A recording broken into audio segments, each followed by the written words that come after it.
Welcome to the Health Leaders Exchange podcast. I am Abby here at our CNO Exchange. Exciting topics today. We're talking about alternate care models, which when you're doing more with less, you got to figure out some alternate care models. So I'll let our guests introduce themselves and we'll get started. I am Stefanie Beavers. I am the Chief Nurse Executive for OU Health in Oklahoma.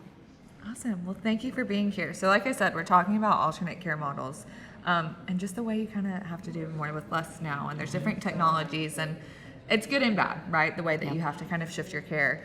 But the amount of care that patients seem to need now, it just over the past couple of years, it seems like they're sicker, they require more hands-on care, and just all of the things. So what are ways you're looking at delivering different care models in that respect so that you can be more hands-on? Some of the things that we're working through right now, and I think it's important to call out, while you think of our patients needing more, some of the dynamics are just becoming so much more complex. Right. We had historically put into place what was called a collaborative care model. And what we found in that, it had not only the nursing complement, but it had pharmacists, mobility techs, phlebotomists. There were some care concierge roles.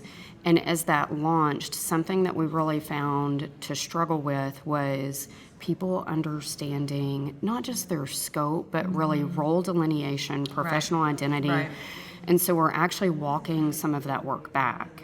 Okay. And going back to more of a traditional team approach with LPN RN pure model, going back to pure roles of individuals, because we found that our workforce was really struggling with how to navigate if there was one role missing from the care complement team, or how do you provide equity of coverage across your facility.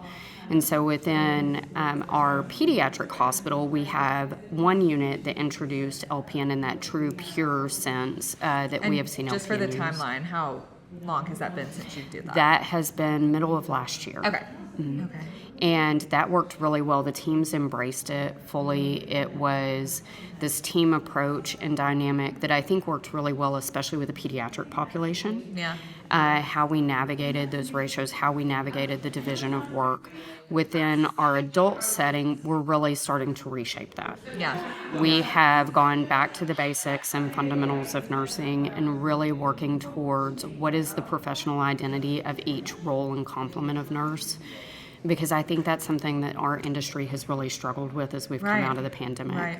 And so that's probably our biggest piece that we have worked towards. The other element is in the state of Oklahoma, paramedics have an expanded scope. So that's one role that we've actually seen that we can leverage and how we work with that differently. So we actually utilize our paramedics within our procedural spaces, primarily in the cath lab. And so we're working through not just with the nursing piece, but what is the scope of those other ancillary and support roles and professional roles that we can utilize and leverage. I think we really have to reshape care delivery differently, but I think we have to be very thoughtful, especially as we see the workforce shifting. And there was discussion earlier today about, our teams don't necessarily want the structured element and scheduling, and so how do you work with a different complement of workforce?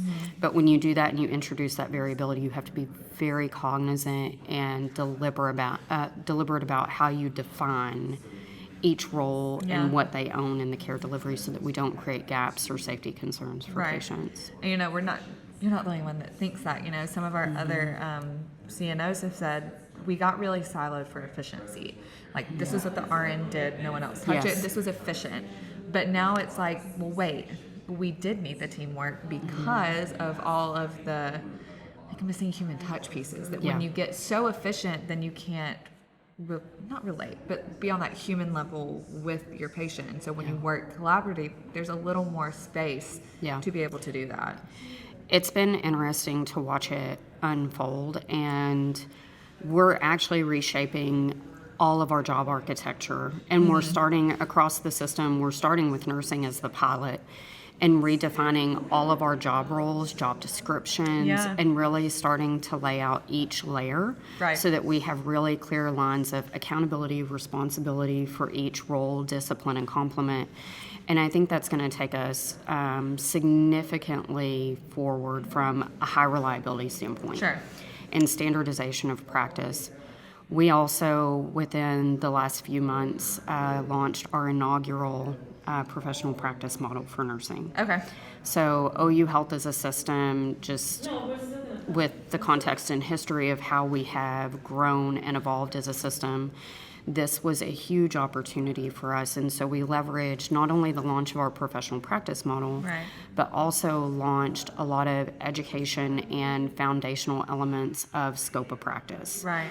Including our Oklahoma Board of Nursing Practice Act, including the ANA Code of Ethics, and really starting to reshape what does it mean to deliver care at Yeah. OU Health Yeah. and drive quality outcomes from that perspective, which I think has laid the foundation that we're now building on. Right. Because we're really having to rethink, but also what is the patient population that we need to meet? Mm-hmm. How do we do that across the continuum of care? Because the hospital aspect is one piece. The transition to their community is huge. In a state like Oklahoma, we are the only level 1 trauma center. We are the flagship academic health system. So we take care of the most complex patients in the state. And that's what's so critical is as you're talking about those needs of patients is the hospital is only one element. And Sure. there's so much work out there Yeah. in the industry right now about how to transition them because it's critical when you have a patient that has come to you with these complex needs from hours across the state. Right. How do you safely reintegrate them back into their community? I was going to say, and now they're hours away from home. Is there someone, a family member, a caregiver that can Yeah. be there with them for that transition? It's Yeah. all of looking at all of the pieces, not just when you're in the four walls of this room on our med surg unit. Yeah, and it really becomes how do you leverage your partnerships in the community? Right. How do you leverage your partnerships and consulting services with a hospital across the state that's going to be transitioning to take this patient whenever they come in with future needs? Right. And keep them in that community and within that setting so that then as they transition, it can be as seamless and as successful as possible. Because that's what ultimately everything that we do really must be centered around the patient. Right. And I think in healthcare where we have struggled some, especially coming out of the pandemic, is we are so workforce focused and really around employee engagement, which is critical. We have to have an Absolutely. engaged workforce. But at the same time, we cannot lose sight of the patient at the core of that. Right. And I think for OU Health, we're on this huge journey of high reliability and standard work. And so as we go through that, really balancing that dynamic of care delivery models, how do we do it in the most organized and coordinated fashion so that the patient is what brings the variability. It's not what you have in the It's health not, system. again, inside the four walls of that Yeah. system. So speaking to the workforce, and like we said, it plays a huge way in this decision making of how you're going to change the care models, and of course not to discount that, but how are you supporting them in changing? It seems like a back and forth. We went from traditional, what you consider traditional care before COVID, then it was all hands on deck, let's be as efficient as possible, and now we're almost on a backside of it, of a hybrid in between those. How are you supporting them through these different models of care? Because it is change, and we talked about it at this exchange. We have a spectrum of workforce generations. So we have new grads that this is all they ever knew. We have traditional nurses that have been there for 30, 40 years, and they knew care very differently. So how are you supporting the way that you encourage and empower them to take on these new care models? I think one of the most important things for us is stepping back and embracing those generational differences and also where our workforce is today. We have an amazing partnership with the University of Oklahoma College of Nursing and have really been tasked in partnership between the College of Nursing and the health system to build the workforce for the state. Right. And so one of the pieces that has been at play with that is the College of Nursing has expanded their admission process to all applicants that meet minimum criteria, which has really expanded It's our crucial. clinical Yeah. placement. And so it's this very unique opportunity for us as a health system to have this pipeline of nursing workforce. So we've done a few things from that aspect and are really focused on that generation as they're coming into the health system. And when they start their clinicals, we have what's called an employed student model. So they're either interns or externs based on their year and Sure. where they're at in their program. And as they're employed students, they are compensated through their clinical experience. They also can work in the capacity of, say, like a patient care tech or that type of Right. role. And with that, what we started doing last fall is offering them their RN position as they came on for that employed student Right. experience and letting them choose their top 3 areas of practice. We made the offer on this last cohort in January. Within a week, they had an offer in hand for an area of practice of their choice. But what that's doing is then allowing them, as they're going through their clinical and student experience, Right. to acclimate to care delivery and Right. transition to Where professional that practice. looks. Right. And I think that is where we're going to see the build of the workforce, but also helping our nurses transition to practice safely. Right. Because that's one of the biggest generational gaps that I think we have right now is the industry has seen these drastic changes in how we ran residency programs or how we transition nurses probably too early or may not have had Right. the same clinical experience. And so that is one piece. Through that in our residents, we have actually gone back and are developing a resident advisory group. Right. So talking about what that transition to practice is, what their struggles are, how do we build it better, and then also having the complement of those experienced nurses to come in and wrap around that and share their experience and how we're helping them acclimate. Right.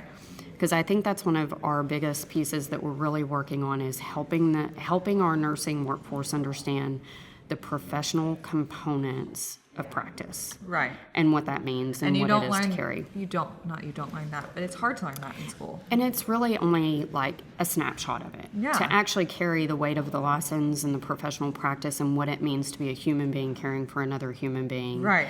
And the weight of that, both. Until you can be hands-on Yeah. with it, Yep. you can't wrap your Yeah. brain around what all that The entails. psychological, Yeah, the yeah, emotional yeah. component, and we really have seen and struggled across the industry coming out of the pandemic, nurses being very task focused Sure. and not the professional aspect and critical thinking elements. And so as we've worked through this, that has been a big component of our workforce because the average tenure of many of our nurses, especially in the critical care spaces, is less than 3 years. Right. And how do you then engage with your experienced workforce? And so actually as we're building our job architecture that I mentioned and standardizing and delineating all of the layers of nursing, we are bringing in those experienced nurses, our nurse leaders that are really more at the front lines, your supervisors, your managers, Right. and talking to them with focus groups. And what does it really look like? Because Right. what many of us, when you sit in these seats of executive leadership, you often relate to your experience in practice. And it's so And it's different. so very Right. different. Right. So we're really working to leverage the voice of our workforce. We just kicked off our employee engagement and culture of safety survey, so leveraging that content and starting to really understand where our workforce is. OU Health also has gone through a massive cultural transformation. Over the last year, we went on a journey to really embrace and elevate what our values, our mission is, and really tying that back to the patient first, Right. and that being at the core of everything we do. And it's been important to us as we go through the reshaping of our nursing workforce, if you will, and our care delivery models, and tying it back to our core values. Right. So that we have that foundation. I think that's where a lot of organizations are struggling right now also culturally is the dynamics of our workforce. When you have that variability and, people are wanting to work by shift, not necessarily Right. by an FTE or being full-time Right. in an organization.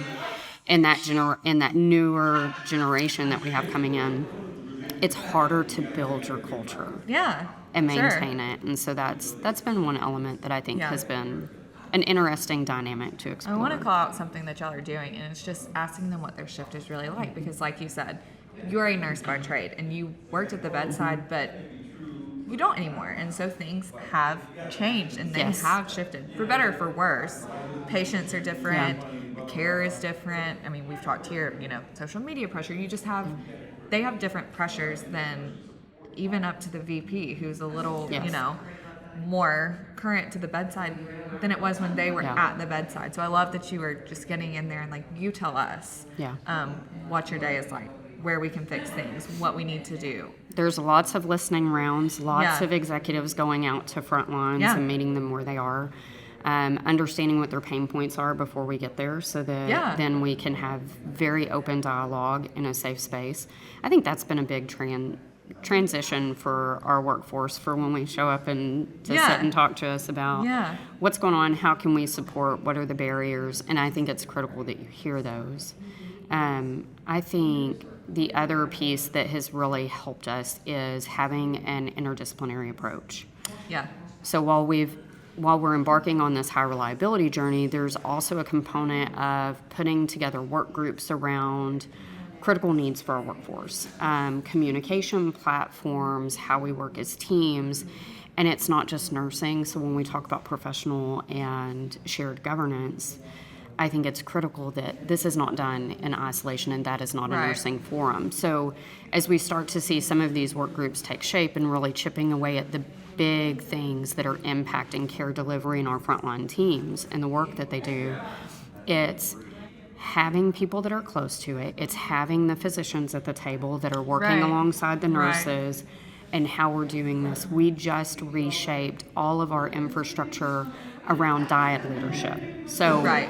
really making it intentional to call out who is the physician leader and senior medical director and who is the nursing or clinical partner and what are the expectations and accountability for how Right. we deliver care. Right. I think that has been one of our biggest drivers for shifting the dynamic and having shared messaging to patients, having Right. that Something as supportive simple as front. that. Right. And I think we've really moved away from that in some regards, and we've seen nurses and providers working in parallel and not in tandem and in partnership. Right. And so in partnership with our chief medical officer, who is phenomenal, it has been remarkable to lead and see this take shape and see it starting to take off. Each of our sites has kicked off retreats where they're really talking and digging in about the hard Right. topics Right.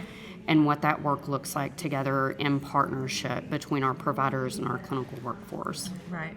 So in the interest of time, I will ask you, where does the patient role come in?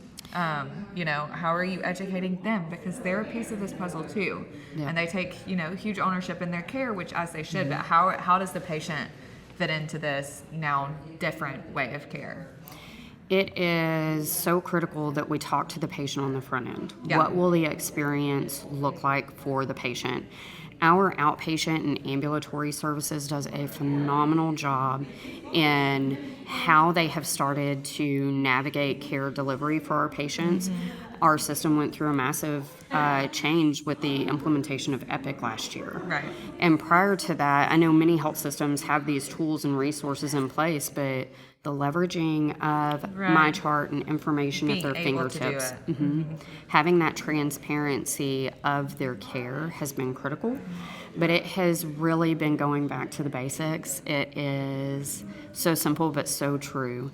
It really is about how we educate our patients on the front end of what to expect in their care journey. Right. Why is a patient in the ED that may think that they need to be admitted, are we not going to admit them? And Right. how are we going to make sure that their needs are met Right.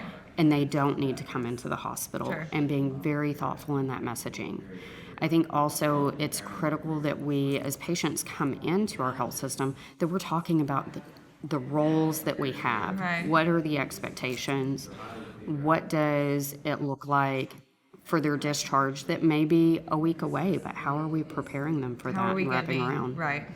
I have the privilege of overseeing 3 different hospital sites, and each patient population is unique. Right. You've got a And women's that's and the key, right? children's. They're Yes. all so different. Yes.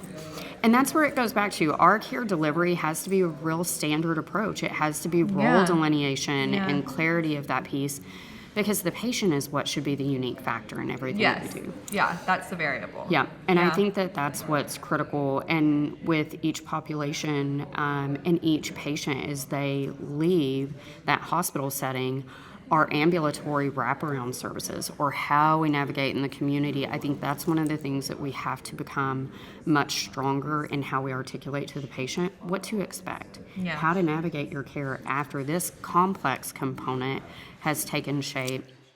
And I think being very deliberate about that is critical Yeah. for their experience. Absolutely. Well, thank you for joining me today. Thank you for taking the time to talk Thank with you. me. Of course, more podcasts to come out of this exchange, and we'll see you next time.